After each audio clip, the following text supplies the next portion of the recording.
who is back.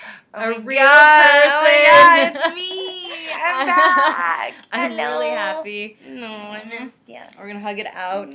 I was going on a 2-week vacation. I went to San Diego, Myrtle Beach, and New York City to see the movie Jobs. I did interview Ashton Kutcher and Josh Gad. It was really funny. You can see it on this page here. We'll link it below. Yeah, we will. We'll link it.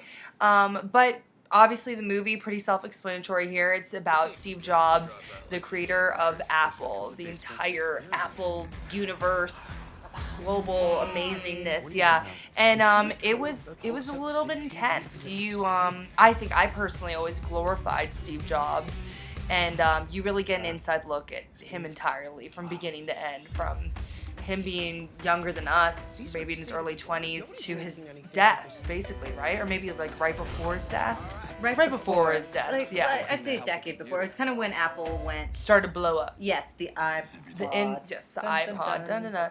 So, my thoughts on the movie, I thought Ashton Kutcher was great. It was the first time I've ever watched Ashton Kutcher and really actually enjoyed watching him. I've hated him in every single movie I've ever seen him in. I did even like Butterfly Effect. Everyone was like, ooh, Butterfly Effect. No. That's like the one movie that redeems him, everyone says. I was not a fan, but I think this movie redeems him. Side by side, too, he looked like just the younger like Steve Jobs. I mean, you can tell Ashton took it really seriously, like literally made sure he got down everything, whether it was like a facial twitch or the way that he walked or the way he said things. It's just he wanted to literally be Steve Jobs in every single way, and I think that he nailed the role. The movie, though, in my opinion, well, I think it's hard to kind of encompass someone's entire life in a couple hours. To me, this was kind of like a getting started. I know this is cheesy to say, but I feel like it would have been better almost as like a mini series.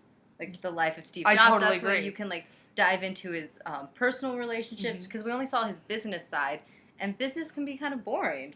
And you only saw his like. I mean, it was interesting, but it just got boring after a while. Like I was like, okay, I get it. Like this guy, he faced a lot of trials. I think even mentally, like he definitely.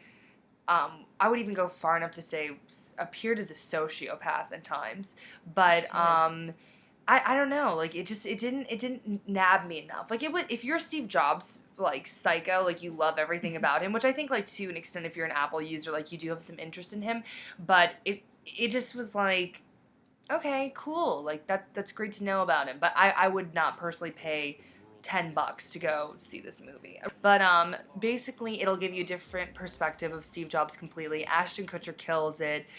Plot, meh, lacking. But I mean, Redbox it, cool enough movie. That's my first review in like 3 or 4 weeks.